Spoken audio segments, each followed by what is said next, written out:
Yeah, that's fine. Did a lot of people think we're going to do 4, 5, 6, and 7? Yes? Yeah?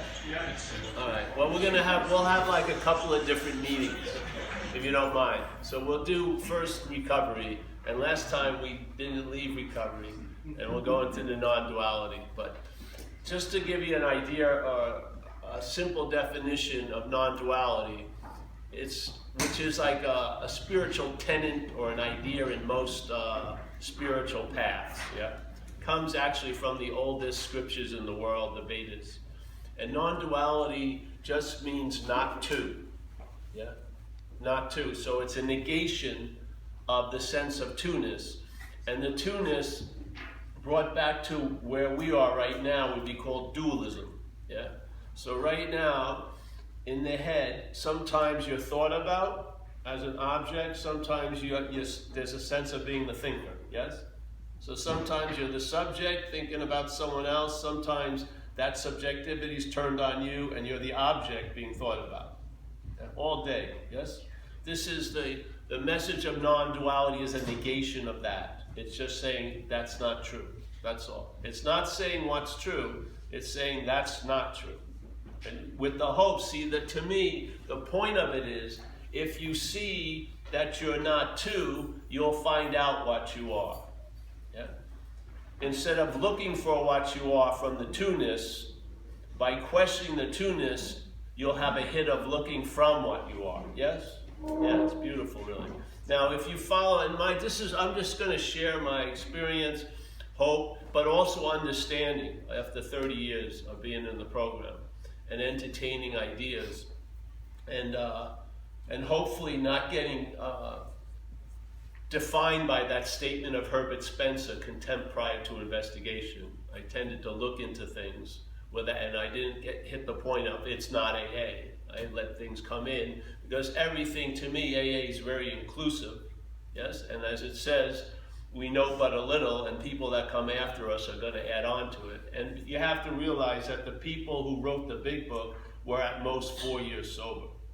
There's people now with 60 years, 50 years, being under the influence of the same principles and the same power that they were, but for a much longer term, yes?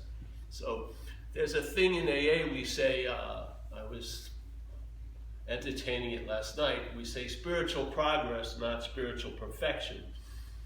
But both of them can be true, because in timelessness, spirit is perfected, yes? In timelessness, it's perfect. Now, in time, when it's appearing seemingly to be us, it could be progressing towards that, yes? But its inherent condition is spirit, yes? So spirit, seen in time, it would look like maybe progression. In timelessness, it's absolute. Yeah, that's the beauty of it. So that's a little idea of non-duality. Now, recovery, first and foremost, the fourth step, I used to have the privilege, since I was 3 years sober, leading fourth step workshops. Started in San Francisco, and then I was asked to go to a lot of places. And I did it for about 16 years, different conventions and stuff. And so I was basically, I read how it works, the chapter in the big book, quite a lot. And there was a sentence that I'd seen many, many, many, many times that is just at prior to the nuts and bolts of the inventory. What the fourth step in recovery is a basic inventory that the people who come into the program do. Now, if you find relief in that basic inventory, you can go to the 12 and 12, and it's a much more extensive inventory when they talk about the fourth step. They have a lot more questions that you can ask yourself, but basically, in this basic inventory, we're just looking at some of the common manifestations of self in one's life, and they are resentments, fears, harming other people in the pursuit of what we want, and we look at the sexual arena, yes? So we're basically attempting to see how self has defeated us by its manifestations, and we're going to look at some of the common ones. Yeah? So that's the inventory, the beginning inventory in the fourth step. So right before we entered that, first he goes off on, you can look at it as a business inventory, and you want to get rid of shit you can't sell. You know what I mean? Basically, yes. And so in a business inventory, you wouldn't be, in a way you would be sort of ruthless in a sense. You wouldn't go, oh, I like this. No, you would say, this fucking hasn't sold in 3 years. This is doing pretty well. I'll stock this and I'll get rid of that. Yes, but because of the personalness of the disease, there's a lot going on. And like there's a great story by a woman in one of the previous big books. I don't know if they have it in there anymore. It's called Freedom from Bondage. And this lady was a down and out alcoholic, and she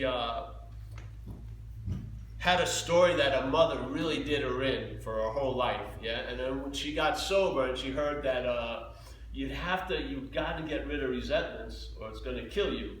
And she had a whole story that she would do anything to get rid of this resentment towards her mother. But just in a few weeks of getting sober and having the mind clear up, a little bit, she realized that resentment towards her mother was like the golden cow. She'd been milking it for excuses her whole life, like why the marriage failed, why she didn't go to college.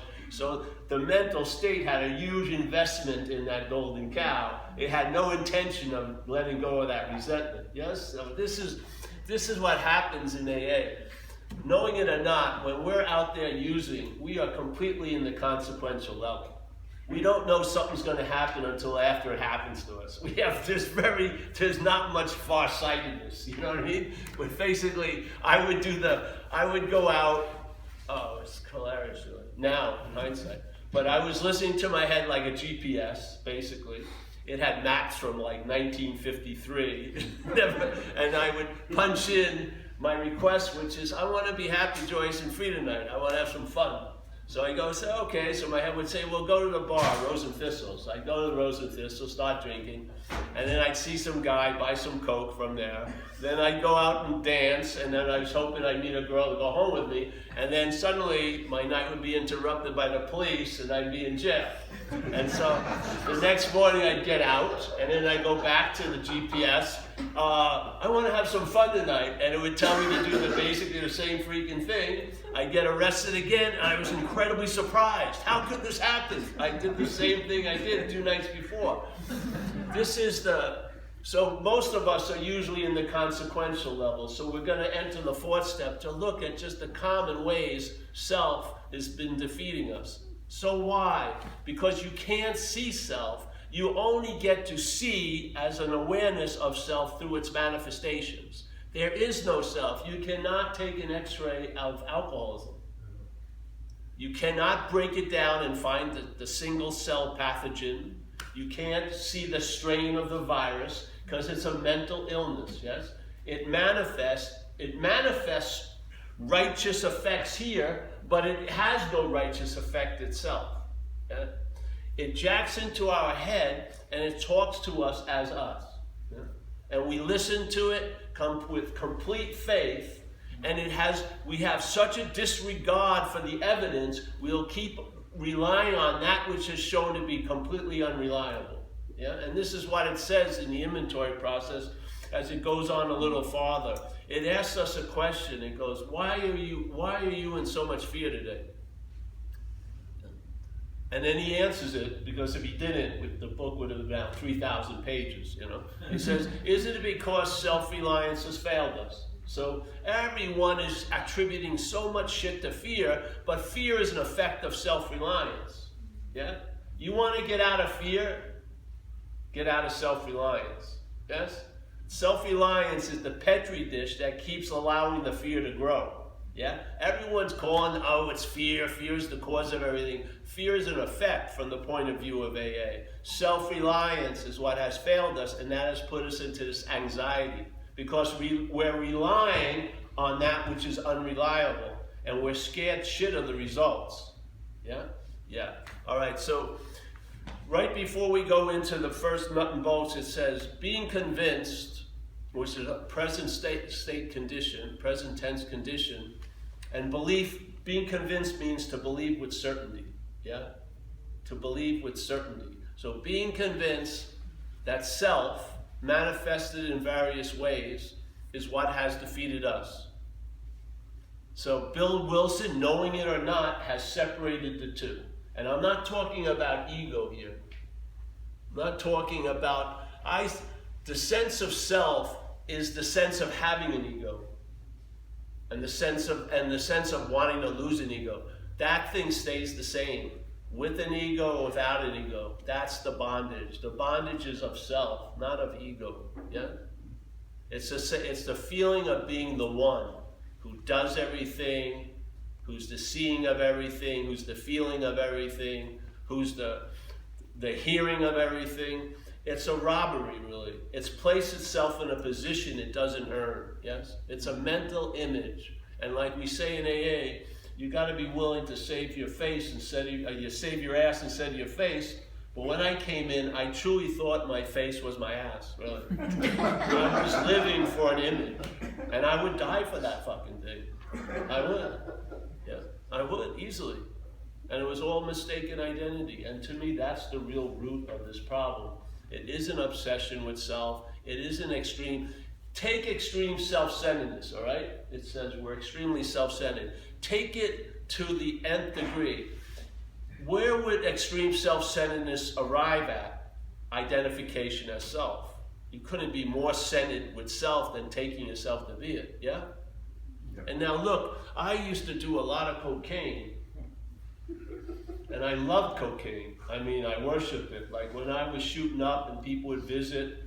They'd come over to my house. There was no visiting hours.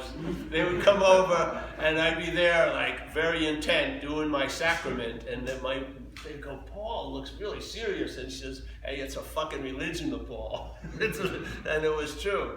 I believe my humble, insane idea was if I could stretch my mind out taut enough, it would snap, and I would transcend this hell I thought I was in. It proved not to be right, but I gave it my best shot. And you know, it's weird. I'm going to bounce around a lot, but a lot of us, sooner or later, when you enter AA, you're going to probably get into some kind of spiritual way of life. Just AA or with some additions like Buddhism or something like that, yeah? And I got involved back into spirituality in my third year of sobriety, maybe second year. First it was meditation, and I just started doing Tai Chi again and stuff like that, because I had done it when I was younger. And I went to retreats in Thailand and India and in Australia and in America, and I meditated for 13 hours a day. But I could always find, I didn't have the greatest spiritual resume, yes? But as a drug addict, I was a perfect drug addict. I would judge my devotion, I would compare my devotion to fucking cocaine with like the, Hanuman, the fucking monkey god of Hinduism. I mean, I fucking loved it. Gave everything to it, everything I could get from you, I gave to it. I lived for it.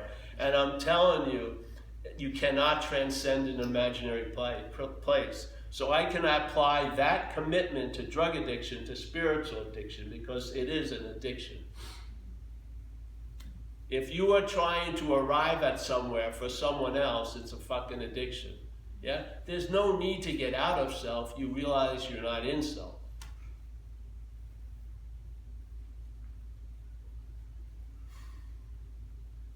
So instead of trying to find out what you are, you find out what you're not.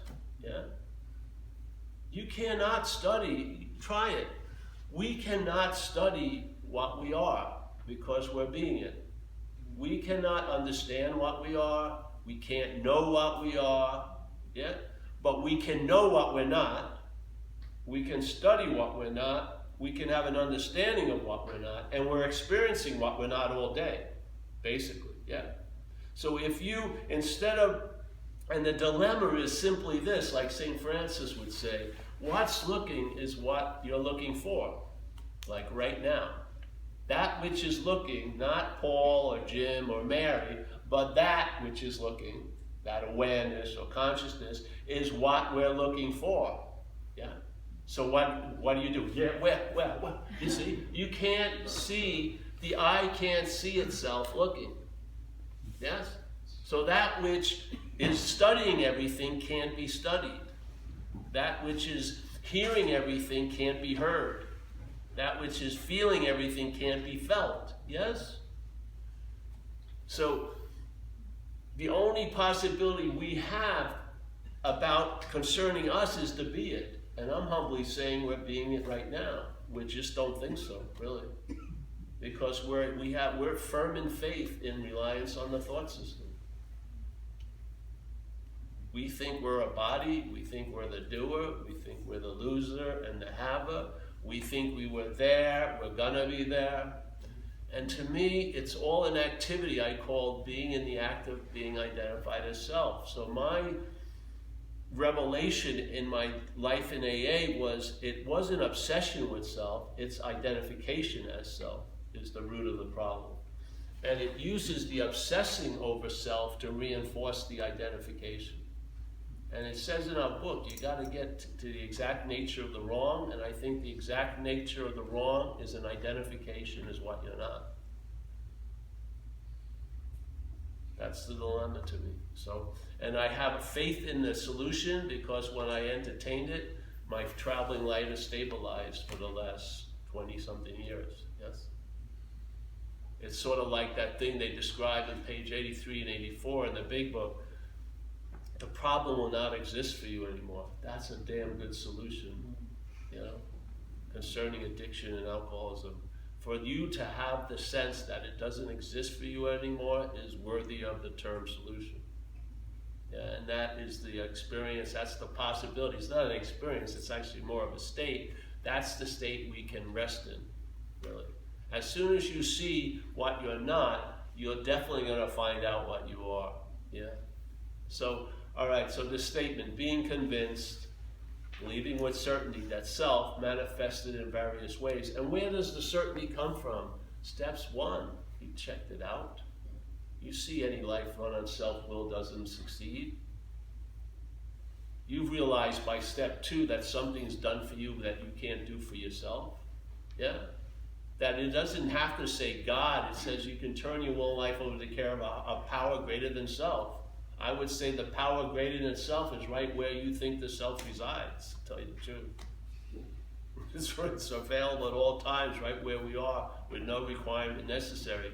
All the obscuring, all the clouds in the sky have never affected the sky.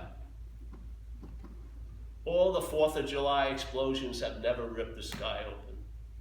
No plane has ever called the tower and said it ran into a big chunk of sky. That's what our nature is like. It's wide open, allows everything to appear in it, but it's not affected by any of the appearances. What you are has never been touched by all the activities of what we're not. The worst day in your life you were seeing just as well as the best day of your life. The seeing has never been fucking interrupted. The seeing, the clarity, yes? I wish it wasn't there for the worst day, but it was just as clear as it's ever been, yeah? So whatever comes and goes does not affect that which is, yeah? All right, so it says, being convinced that self manifested in various ways is what has defeated us. That's the deal, yes? Okay? If that's true, we'll now look at its self's common manifestations, yeah? So remember the sentence, I shared it last night. Being convinced that self, let's call it a foreign installment, yeah? Parasitical movement, whatever you want to call it. Some people, demonic possession, yeah? Self, manifesting in various ways, let's just call the first 3, resentment, fears, and harm done to others, pursuit of what we want, is what has defeated us, yeah? So he makes a great distinction between us and self, yeah? He says self, through manifesting things in our life, has defeated us. We are not self, obviously. If we were, it would have been Paul, Mary, all right, it would say, being convinced that Paul, Mary, Jim, Steve, Zill, whatever, manifested in various ways, defeated Paul, Mary, Jim, Steve, Zill. It doesn't say that. It says self and us, yeah? It says, all right, now we'll look at its common manifestations. The next paragraph starts with the word resentment. Resentment is a re-feeling, yes? So you misread an event now, and it refers to a past event you thought you had. So you re-feel a traumatic feeling you had 10 years ago by this person saying something, yes? It triggers a re-feeling. And if you really look at the system we're living in, it's re-everything. It's remembering, re-feeling, re-fucking thinking. It's really basically Groundhog Day, you know, basically. So it's all right, so now, all right, so resentment, the number one offender. This is what flips me out. So if you follow the logic, the resentment is a manifestation of self in one's life. Yeah? Not in self's life, in one's life. Yeah? Fear is a manifestation of self in one's life. Why are we calling them my resentment and my fear? I would say that's the act of being identified as self. Yes?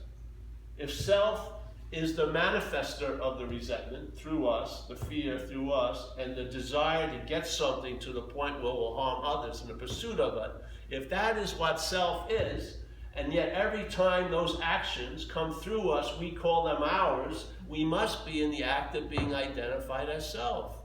That's the bondage of self.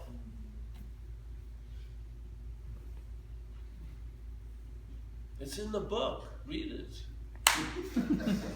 Really, being convinced self and us, two distinct things. Self doesn't defeat us, it defeats us through the manifestations. We allow it to manifest through us because we call it us. Every time you run into it, quite a lot all day, every time you run into it, you call it me. It's got carte blanche. It has all your files. It knows your secret hidden, I'm a loser, or I'm unlovable, and it plays it like a fucking violin when necessary. If not, it will just have mental minutia storms all fucking day. And then if there's any chance of being sort of getting out of it, then it gets the big guns. You're never gonna get out of it. You don't deserve, you're still a fucking addict. All this, it's all bullshit. You know how many people are sitting in AA meeting tonight and their head is telling them, you're not really sober. Yes, you fucking are. Yeah. It's playing God. Look at your head. You don't need hours of it. 5 minutes will tell you. It thinks it knows you, knows how you're going to be, how you were, how they're going to be. Oh, it's going to suck. You know, I'd suck. I know that meeting's going to suck. You're not even there. I know it sucks. What is that but playing God? And it says in our book, once again, if you look at the 12-step program, it's a linear program, yes? It's 12 steps, and so therefore the word first is more important than next, yes? Next would be secondary to first. It says right in the chapter about the third step, it says first, you got to quit playing God. Yeah? And then next in this drama of life, God will be the whatever director and will be his children, whatever. But first, without the seeing of, the head is playing God. You're not playing God. You are God, really. The head is playing God with your God juice, really. Yeah?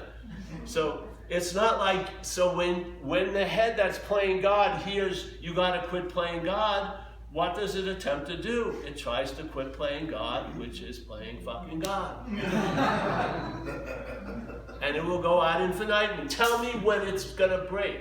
Tell me the one moment it finally can quit playing God while playing God. It doesn't ever arrive. It goes on ad infinitum. Yes? That's why in the big book there isn't self can't get out of self. It comes from our community. Because a lot of alcoholics observed over time that that's exactly what was happening. Self was trying to get out of self. And it doesn't freaking work. So how are you going to get out of self when there seems to be such a demand? Maybe realize you're not in self. Yes? The best way to get out of something is to realize you were never in it. That's the way you go. That's the abstinence. That's that place that's that giant space of not not starting. Yeah? All the money, all the skillful means, all the rehabs come at the point of stopping. The real freedom is not starting. To be established in not starting drinking, not starting believing in the thoughts, not starting this. That's where the freedom lies. The freedom is before the bondage. You're inherently fucking okay.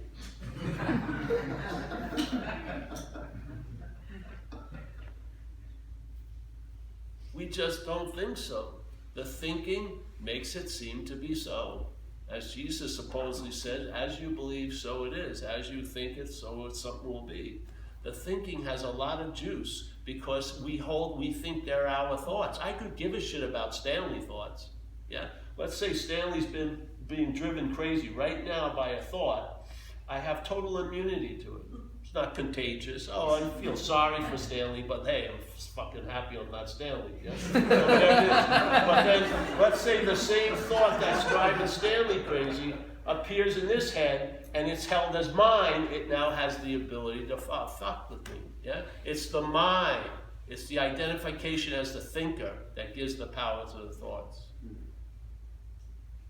What gives the power to feelings is the identification as the feeler. That's where the power gets, that's where it goes. It comes from the identification as the doer of shit you really have nothing to do with. And the language is the incredible supporting.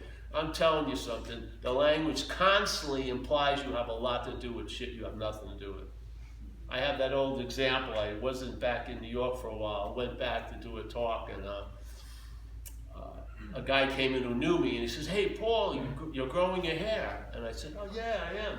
I'm doing pretty good." And he was balding. I said, "You're not doing that well, bro." A lot of pride with it, think it looks great. And so I tell him, I join a group and we grow our hair together. Why don't you come on Saturday? And go on and on and on and on and on. But it had nothing to do with growing the hair. I just didn't cut the hair. Yeah? But see the language? It sounds like I'm doing it. Same thing, like my knee went out surfing. So when I would tell people I hurt my knee in the water, it sounds like I went out with a hammer. Boom, boom, boom. Yes? It gives me a possessive attribute, the language that I don't have. I responded to the knee going out. I did not hurt my knee. I did not set out to hurt my knee. This is what we're listening to all day. It's implying that you're someone, and then it infects that someone with its manifestations, and you get left holding the bag because you're calling its manifestations yours. Now, a resentment would come and go. My resentment can last 40 fucking years.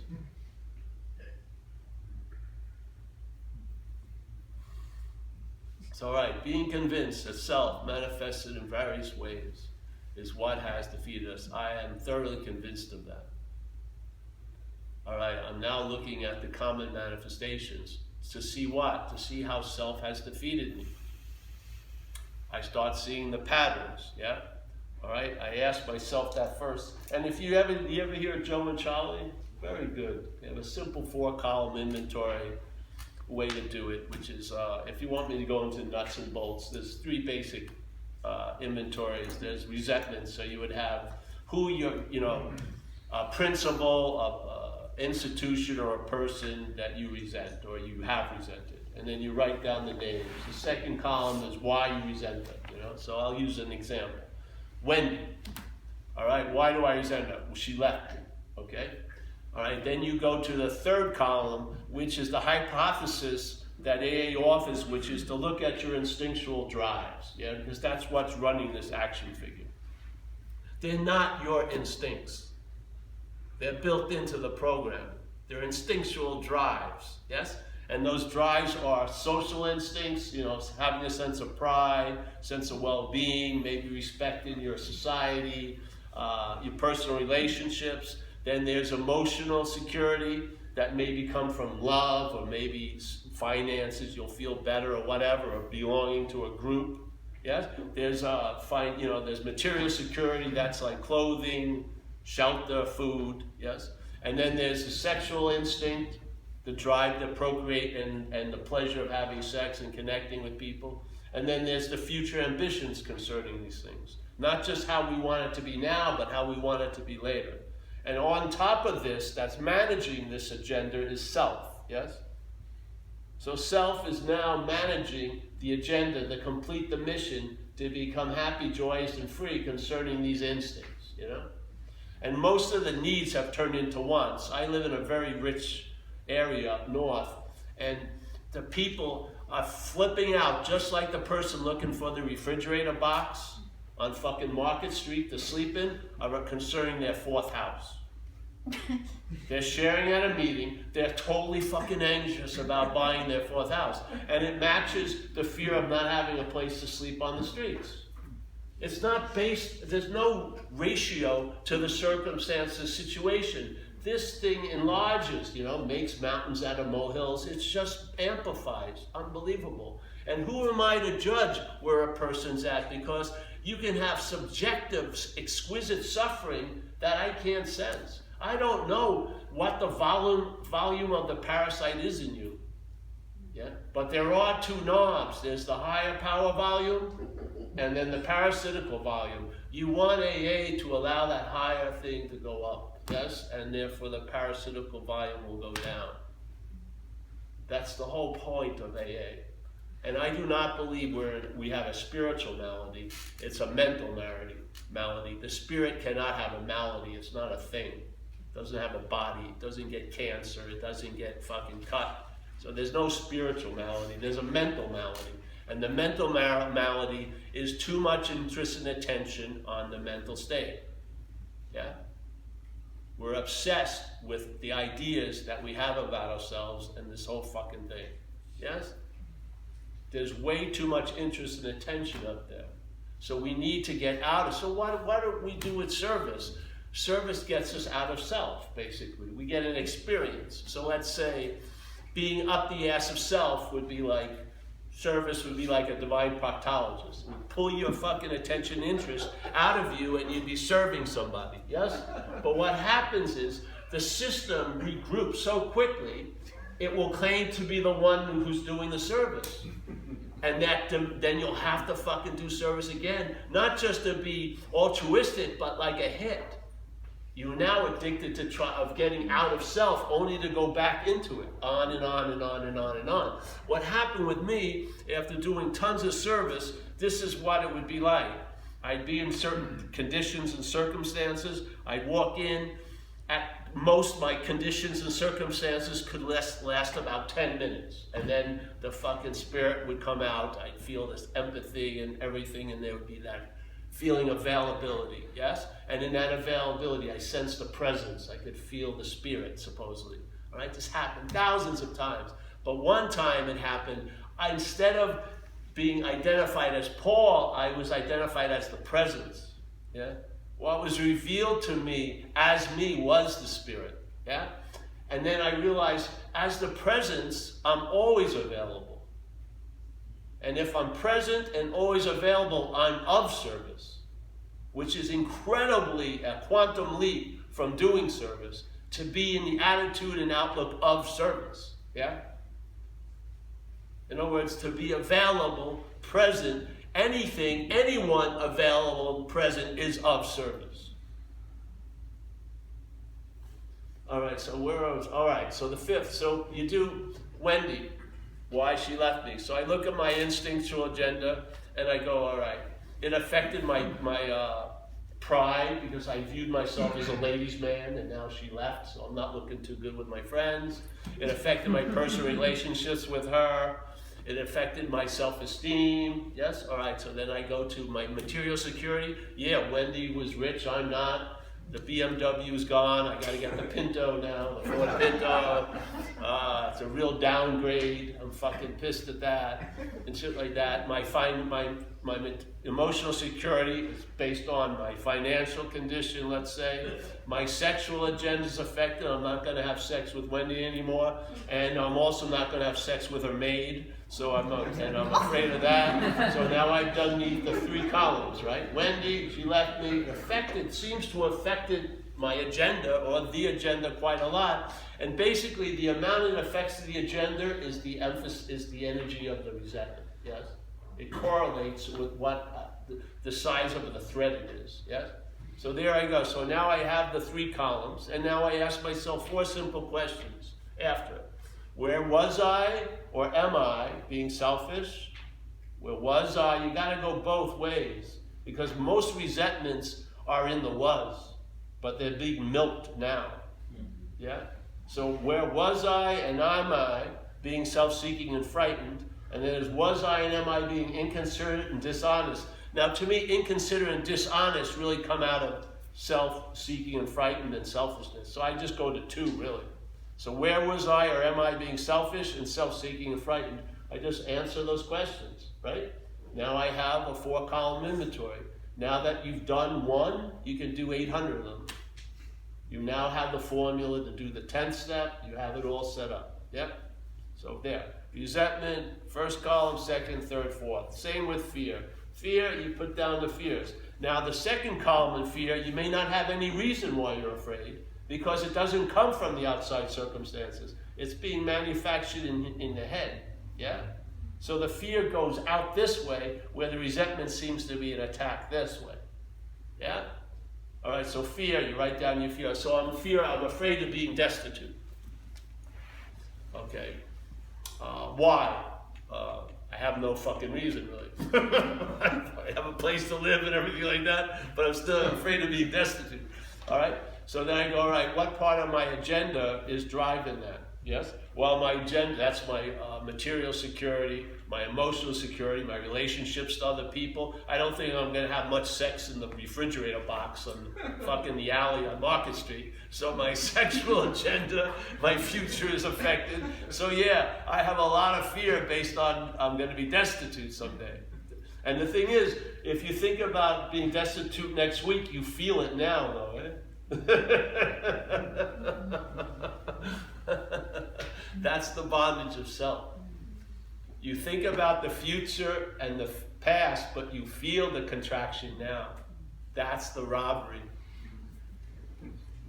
It harvests a crop out of what's not happening. And then you smoke it in what's happening. And then there's a contraction. How are you going to get a solution from an imaginary problem? How are you going to deal with next Wednesday on Saturday?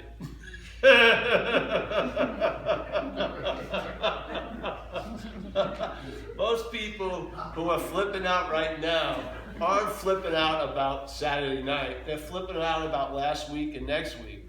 You have to see the mental state doesn't give a shit about this present moment. It uses this present moment to think about the past and the future. It has no value in now. It uses now to think about yesterday and tomorrow, because there's a whole lot of you in yesterday as an action figure, and a whole lot of you as the action figure in tomorrow. So it dwells there. That's where it does it. I've seen it. You know? I've seen it. I've seen alcoholism from head to toe. I've seen it. It's an activity. There's no pathogen. There's no creature. There's no the tingler that's on the spine. There's nothing. It's mental. It's mental. It jacks into the head and it talks to us as us. And it leads us to, so in spirituality, in AA, surrender is held in high regard. Well, in the addiction, it has its own idea of surrender, which is fuck it. It wants to lead us to fuck it. And it knows if we do, we're apt to do almost anything there. And then it will give us suggestions. Let's get loaded. What the fuck? Let's drink. And therefore, suddenly, as soon as the genie's out of the bottle, the whole ball game changes. Yeah, let's say you have a couple of, let's say you have a little strain of jealousy. You start drinking, you're up on stalking charges. It amplifies a lot of the things that usually jackpot you. It really does. It's sort of like, there's self-centeredness. It's like an acoustic guitar. You add alcoholism, it's like an electric guitar. A lot of long solos.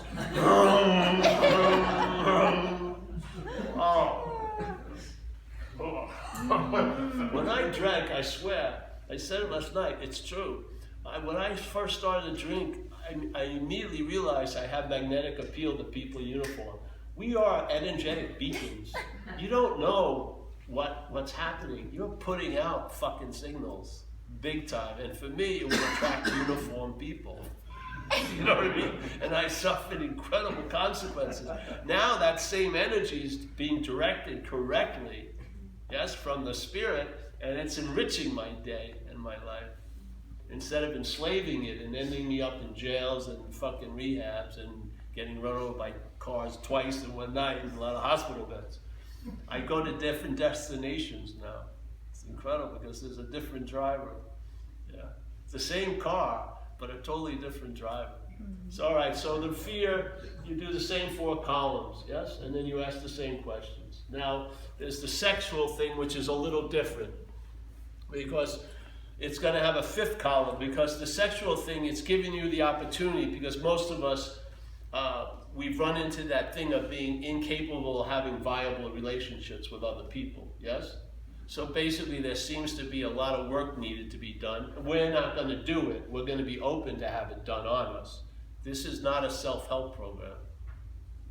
Yeah? So we want to come up with a new ideal concerning our relationship, so that's part of the inventory. So it has 5 columns. So it has the same 4 columns, and you just take the sex through the same 4 things, but then on the 5th column, after you do the thing over, you ask yourself, what could I have done instead? So instead of like sleeping with the maid, yeah, maybe I should have talked to one of my friends. Hey, do you think it's a good idea I sleep with Wendy's maid? And maybe he said, no, I don't think so, Paul, unless you want to go back to your Pinto, you know? I don't know, you know what I mean? So maybe it'll be something else you could have done other than what you did. So that you can get an idea of a new ideal concerning not just sexual relations, but relations, and then have a willingness to grow towards that, and then that juice will assist you in that. So that's the inventory. So there's resentment, fear, and harms done to others, looking at the sexual behavior. Now, if you get into this stuff, then the 12 and 12 has a lot more extensive questioning, and you can go through more, you can like tease it out more, but this is the basic inventory, yes? And so now you have all this information and you see the patterns of how self defeats you.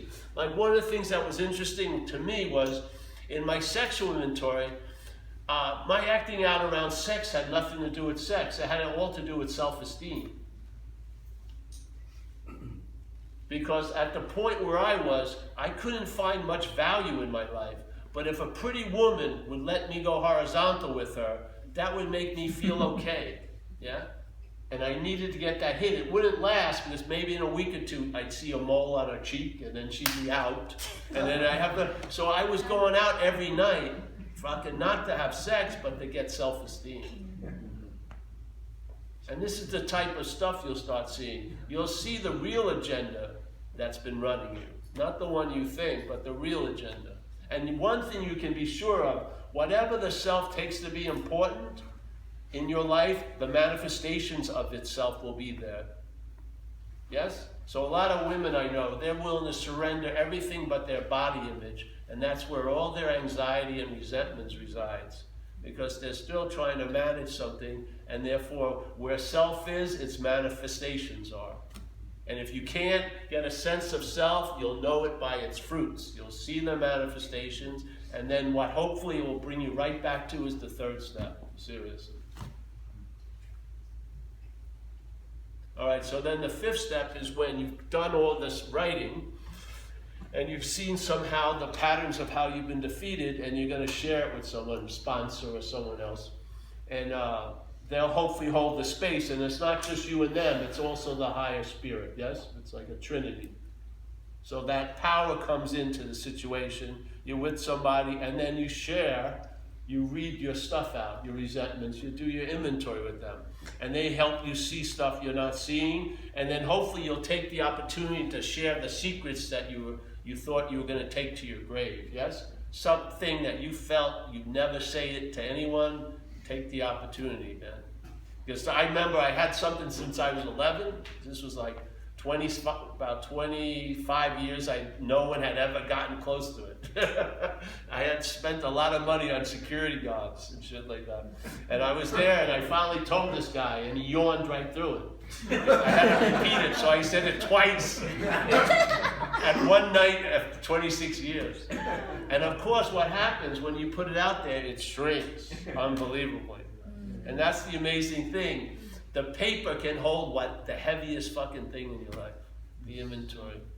If you just put it on that paper, it can hold everything. Yes? Yes. And the beautiful thing, it won't produce your answer, it'll produce its own answer. You don't need any more of your answers. You want AA's answer. So by writing it on paper, I'm telling you, you're going to see all this activity in a different light than when you're going over it with your friends, yapping and yapping and yapping. Yeah? So, all right, so then you do the fifth step, and if you're lucky, you'll listen to some fifth steps, which is very powerful. And if you get a chance to sponsor somebody in the program, you'll get a whole new view of the same steps you did by watching someone else do it. Yeah? And to hold the space for someone else, to allow them to be all that they're not, really, because they're not all of that. Yeah, they are something other than all that's being dispelled, all that's being put out there. They're not, though. We've been had by resentments. We've never had a resentment. We've been had by resentments. We've been had by fear, but we've never had fear. All right, so there's the fifth step. Now, to me, the sixth and seventh step are the most active steps as you get into the program down the road, yeah? Because it's only 2 paragraphs in the book, and people think, oh, they went home, they read it, and that's it. But basically, more is revealed about alcoholism. So you'll see it coming up, or you'll be at meetings and you'll hear it coming up, and you've lost the idea that this is my alcoholism. You realize it's our alcoholism. So when you're sharing about alcoholism and it hits something in me, I immediately go to, hey, I'm entirely ready to have this reconfigured. I don't like to have this removed because I don't think energy can be removed. It can just be reconfigured. And I think we're energy, really. Yeah? So I say, hey, so someone's talking about being afraid of being a fraud, and then it hits me, ooh, sort of have that too, seemingly. So I go, hey, I'm entirely ready to have this feeling removed. This. Right now. And the quicker you can get it out of the oven, the better. You don't want to have a forensic unit, 3 months, oh, I felt like a fraud. No, catch it while it's happening, yes? And so I go, I'm entirely ready to have this uncomfortability or whatever it is. You're watching some now. Entirely ready to have this removed, and then you humbly ask that power to remove it or reconfigure it, because this is not a self-help program. And it's sort of like, after time, it's like putting out the garbage, yeah, on Wednesday night. The garbage man comes on Thursday. I don't stay up all night. Where's the garbage man? I have faith that if I put the freaking garbage out, somebody's going to take the garbage. Well, this is what it's like. You recognize it, you put it out through the way he has provided, 6 and 7, and you offer it. And the thing is, see, this whole idea that it's my alcoholism is the root of alcoholism. Alcoholism is completely impersonal, and it appears to be completely personal. It's a parasite. You're not going to domesticate it. You're not going to befriend it. You're not going to therapize it out of its behavior. It will lay in wait until it rises again. I spent 2 years in a program, and it was seemingly kept at bay. As soon as I left, it was on top of me once again. College didn't do it. Being good didn't do it. Nothing didn't do it. We're all outmatched. The only thing a power respects is a greater power. And in our condition of being addicted, we're not the greater power. We've given our power to the parasite, and it's lording it over us. We're used for transportation, fucking pretty much. Really, look at it. Look at our society. How many thousands of us, all different ethnicities, different upbringings, different intelligences, but so many of us end up at the same 3 parking spaces: institution, jails, and death. There's one fucking driver. Alcoholism. That's why I identify with you. I don't know who you are, but I know what's taking you over.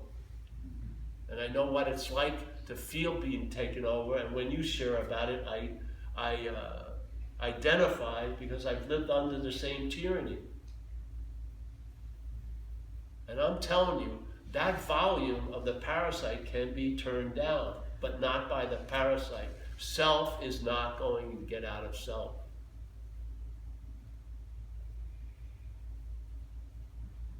So, all right, 6 and 7 to me are the biggest working steps in the program. I like to do it at the meeting the most because I think there's a loving God or a loving power that's expressing itself in our group conscience. So I think there's a real juice to do it in. And I think it's like, you know, putting in, you ever see when they have those packages they put in those tubes? Get sucked up. I think there's a real juice in the meeting. So I'm sitting there, listen to everyone, and I go, I feel something. Hey, I'm entirely ready to have that fucking reconfigured. Yeah, and I swear to God. Now, a guy said something to me really cool. He said, yeah, one of his sponsors come and says, you know, how is this power going to remove these things? How am I going to know it's removed? He says, well, act as if it is. So which came first, the chicken or the egg? Are you acting as if it's removed, or are you acting as if it's removed because it's been removed? Who cares? Yes? Fucking this is having faith in mind. Having faith in what we are. Instead of having faith in what we're not. I'll tell you, really, having faith in what you're not, see, it says in our book, it's a failed system. What we're relying on, yes? So what happens if you have faith in a failed system? What happens if you have faith in a failed thought system? It's going to produce tons of anxiety. It's going to be able to produce anxiety out of what's not happening because of our faith in it. If that faith would be directed by something that isn't self-centered, but let's say centered, that same energy, that same faith would enrich your night. You'd be available. You'd never get gypped again, asleep or awake. You would never fall for the idea that you need to get into the moment. You would be completely convinced you cannot be out of the moment. You and I have never been out of any moment we've been in. Just look at the surveillance tapes. You were there. Oh, I was really, no, you're fucking right there. Yes. This is all an amusement of the mental state. It's entertaining impossibilities. It thinks things could have been different.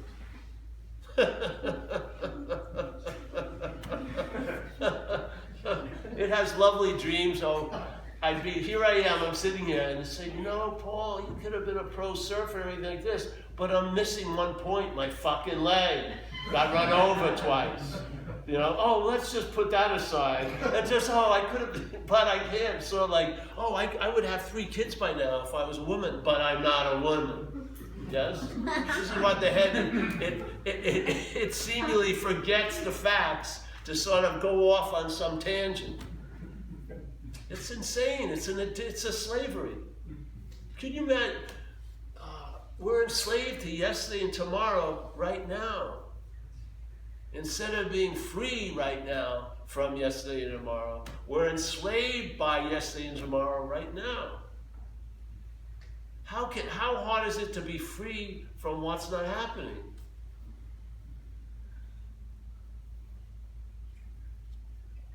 So I did 4, 5, 6, and 7, yes?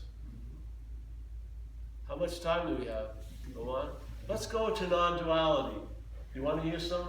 Good idea. Yeah? All right. Well, then, see, if you go, AA will take you there, because if you see that there is no long-lasting, independent, separate entity, yes? That there is no thing, there's no single independent thing, that's non-duality. So AA may end there, but when you end there, it was before AA. Because the fact there's never been a self, yes? So non-duality is just a simple idea that has really, you know, AA to me is a way of life, yeah? But I'll tell you, and it's a way of life that expresses illumination, but the illuminating quality is non-duality, yes? Non-duality is the absolute, it's like every particle of the sky that can't get affected by anything that appears in it. It's the freedom before the bondage. It's that which is seeing, hearing, feeling, tasting, and touching. It's that which is our commonality, that we all are that. If you look at everyone's basis of life, it's conscious contact. Seeing, hearing, feeling, tasting, touching, yes? That's the basis of life. The seeing, hearing, feeling, tasting, touching is consciousness or spirit in contact. That's what we are. We are the consciousness or spirit in contact. The mental state arises after the contact and says it's the one that's in contact. That's what it does. That's its robbery. That which comes after, which is the idea of you. And if you weren't in an abusive situation when you were a kid, there was, in the first 16 months of a child, there's no sense of other or self. It has to be formulated by the brain down the road. You ever seen a baby? That's what's so attracted to them. There's no one home. They're just fucking wide open. I mean, someone could come in with $30,000 worth of plastic surgery, incredible Armani clothing, and who are you going to be attracted to? The baby. Because the baby is it. Because it's demonstrating we have the sense of it. Yeah? We believe we've lost it or moved on, but we haven't. That's the inherent condition. The I that has no me, yes? Because once the me arises, it replaces the I, seemingly, yes? So now the light starts looking for the light, while all the while it is the light. So we're trying to look for a spirit through the body, instead of realizing maybe I'm not the body and find out that you're spirit. And we say in the big book, the daily reprieve is contingent on the maintenance of a spiritual condition, yes? That's the basic bottom line. The daily reprieve from alcoholism is contingent on the maintenance of a spiritual condition. And it's going to be a whole lot of maintenance if you start from a body condition. But what would happen if you're not a body condition and you are a spiritual condition? The being of the spirit would be the highest form of maintenance. Yes? The being, when something's being, look at seeing, hearing, feeling, tasting, touching. Is there any thought or effort? Am I sweating because I've been seeing too much today? You know what I mean? Am I going to a seeing class? Seeing? No. There's being it's being what it is. It's not demonstrating any thought or effort. Why would you believe thought and effort would bring you back to what demonstrates no thought or effort? If I am a spiritual condition, that's the highest form of maintenance of a spiritual condition. And that's the basis of the daily reprieve. You start from spirit instead of from fucking head and image and body. That's all. The body continues, everything continues, but your starting point isn't of that, it's of I. And to me, it's allowed me to travel lighter here as this action figure. It didn't make everything great. Maybe it didn't change the geography of my life and the destiny of it, but it's allowed me to travel lighter with whatever was coming my way, which is a pretty damn good freaking gift. Yeah. And it really doesn't demonstrate any thought and effort. I mean, I don't have a get ready room before I come to a talk, and then a get set room, and then go room. I just walk in here, and it doesn't matter. I have complete faith that something will move through, yes? Because it has and it does. And you can't pin this message on me. It's never been me that's been giving it. That thing has been giving it through this. This isn't doing anything. That's why I can keep showing up. I've been to more Paul Hedderman meetings than anyone here. I've never missed a Paul Hedderman meeting because I never really attended one. I just show up just like I did when I was doing the 4th step in AA 30-something years ago. It didn't, because it was a mind-boggling. I did it for so many Monday nights, 16 years of Monday nights. That's 52 by 16. It's quite a lot of Monday nights, yeah? And I was in so many different conditions and circumstances in some of those Monday nights. And it was at 8:15 Monday night at Dry Dock, San Francisco. Sometimes I was waiting to hear if I had AIDS, you know, because back then when you had the AIDS test, it took 3 weeks. So, and I had ample evidence to think I had AIDS because I was an intravenous user and everything like that. Sometimes my fairy princess broke up with me right before the meeting. Sometimes it's sinus infections. It didn't matter. Whatever condition or circumstance I was in, when I showed up, yeah, to that meeting, everything that was so pressing was totally forgotten for that hour, completely. And after a while I said, how could it be real if it could disappear so fast? Yes? So I read something, so much was revealed there. And I would just be a hose and the water would come through. And I'm a real believer. I don't believe is you have to have it to give it away. I believe if you're willing to give it away, you'll have it. To tell you the truth. That's my experience.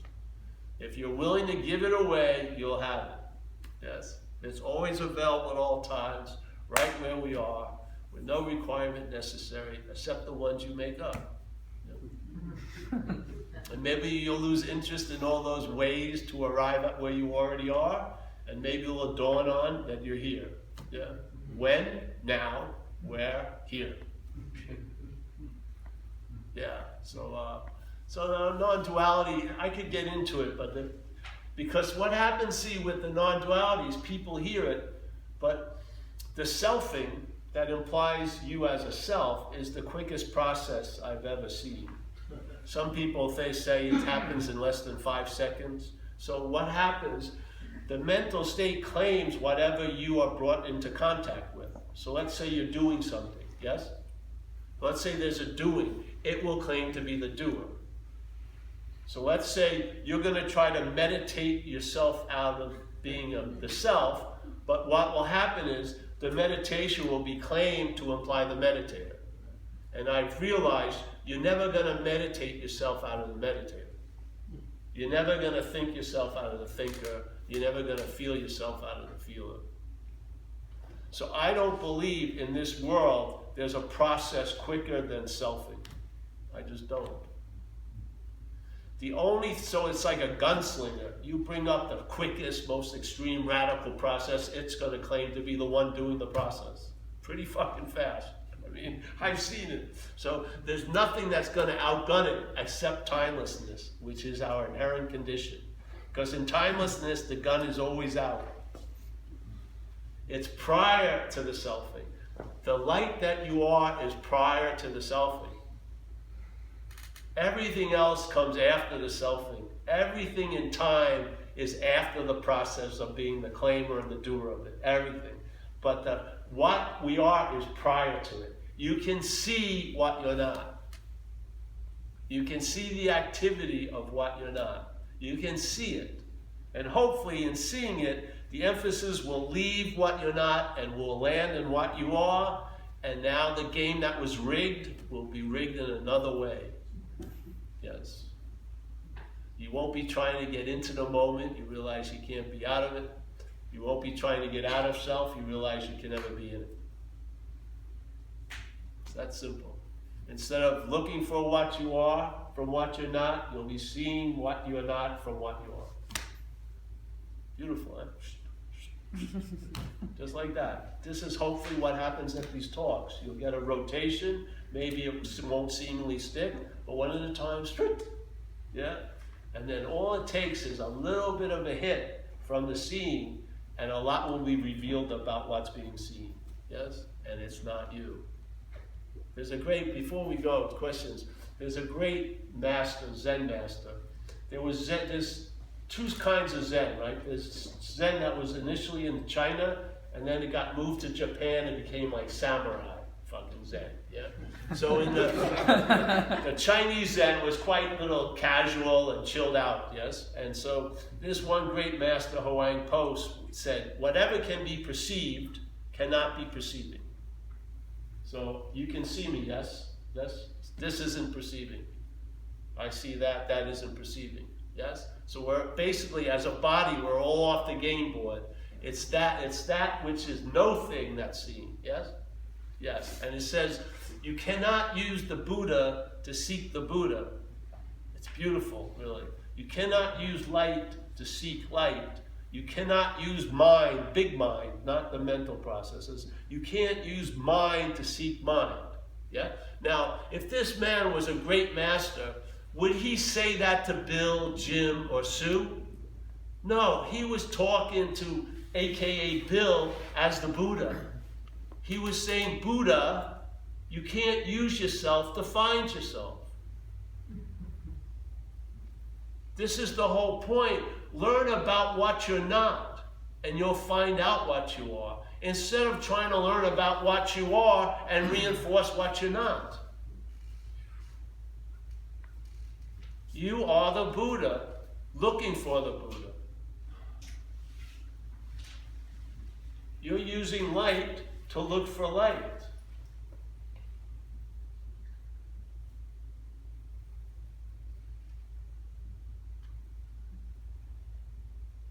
To me, it's like I went into a spiritual shoe store, I heard these statements, I put the shoe on and it fit.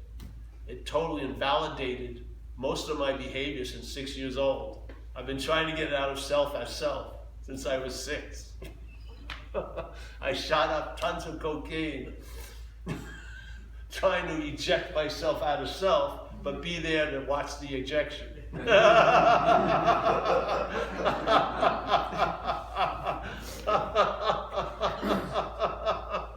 I gave it the best shot and didn't want it to work. You can't get out of an imaginary place. You can't. I'm telling you, you know. Believe me or not, I can save you a lot of time. You are what you're looking for. Not as you're thought about, but as that which is prior to thought. For thoughts to be noticed, there must be light. You are the awareness that allows thoughts to be noticed. You are the awareness that allows feelings to be felt.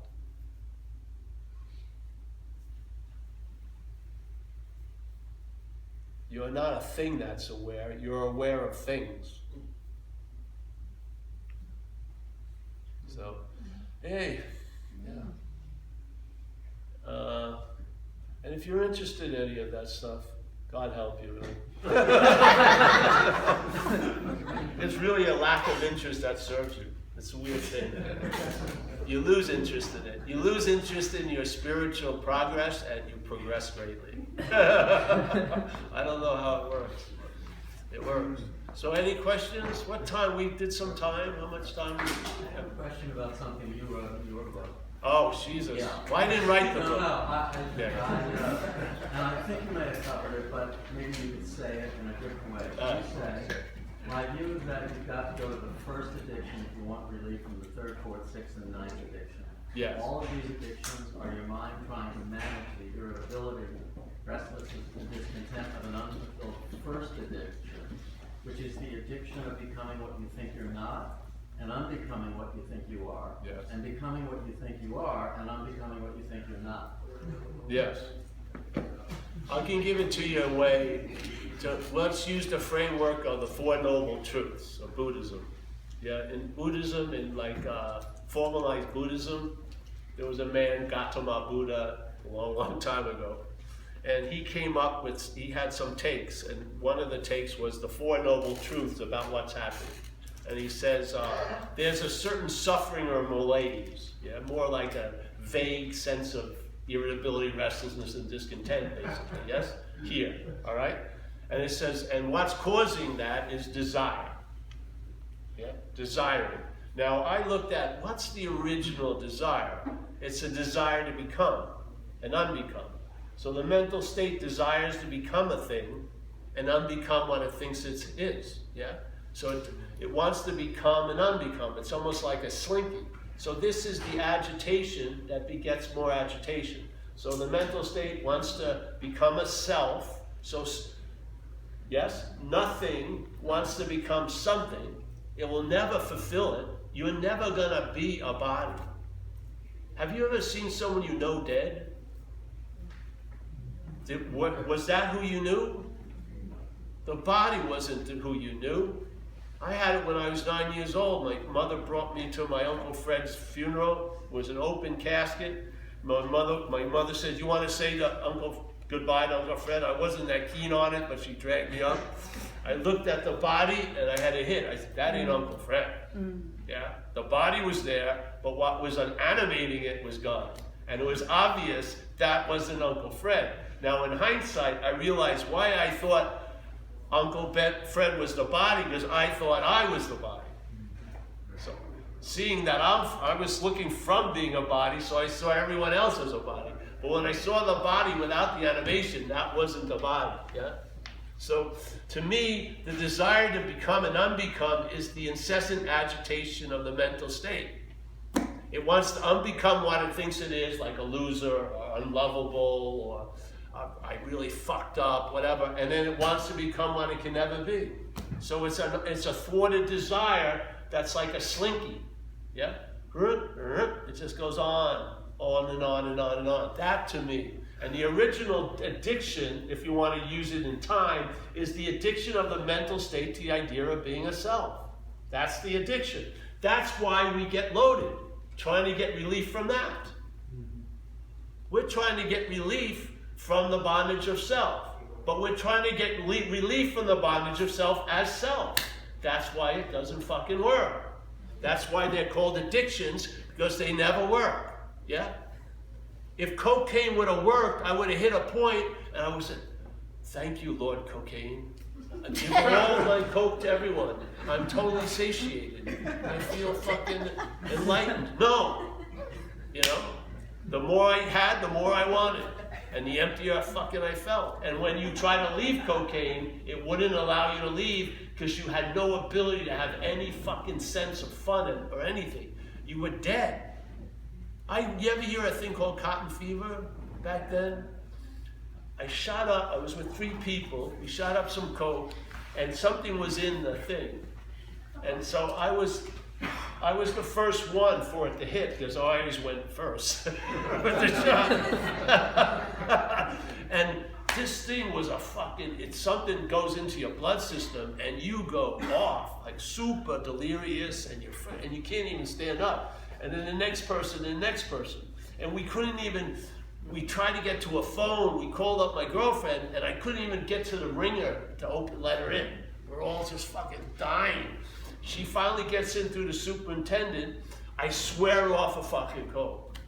We're driving home in the Volkswagen Bug. I throw my needles out. I fucking just, no. And now I'm home without cocaine. I read Nicholas Nickleby by Charles Dickens, 1,200 pages. Right? I watched about tons of terrible movies. I'm up for fucking 3 days, and I have no ability to enjoy anything. There was no joy at all. Nothing. Until I went back to coke. That's how bereft I was. And you don't think something has taken us over? Remember the days, I don't know if you were, when we used to be shooting coke, we'd be in someone's apartment, and there would be strange people. Some people, after they shot, they'd always be like this. They bent over, just weird shit happening. So we're shooting coke, you know, and then everyone's running out of coke. And so you're just sitting there, and you don't have any more. And then suddenly you start looking at the rug, and you think you see like coke. So you get down, and you start looking through the rug. Then the next person sees you, and they get down, and you're like, "No, stay over there." And you're picking up lint, and you're putting it in, and you're willing to fucking shoot it up. Something's taking you over. Seriously. I mean, seriously. Something is taking you over. Me and my friend, we really liked opium. Yeah? So we heard that this guy's some opium. We were going to meet him at a 3-day heavy metal thing at Oakland Coliseum. We're going to meet him on this pedestrian bridge. So we get the stuff, you know, it looks tarish and black. We go back to our apartment, and my girlfriend's in the kitchen, we're in the room, so we open it, we shoot some up, you know? And we're trying, are you feeling it? I go, I think I'm feeling it. You know, going on this, and my girlfriend comes in, and she says, it smells like incense. What? We just shot up incense. It wasn't opium. What did we do? We shot it again.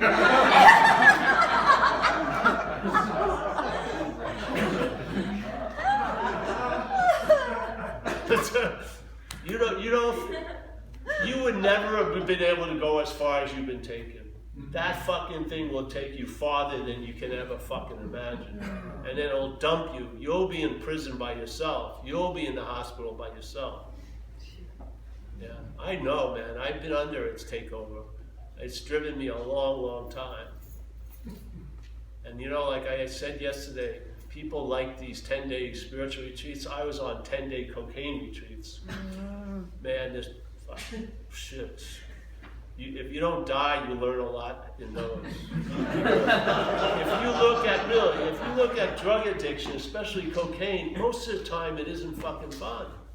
You're just getting the rush, basically, and then it's cost. You're suffering and terribly. But the drive to get that rush, you have to do almost anything. That's not of us, that's of the parasite. So, I think that's that, eh? Good. Yeah?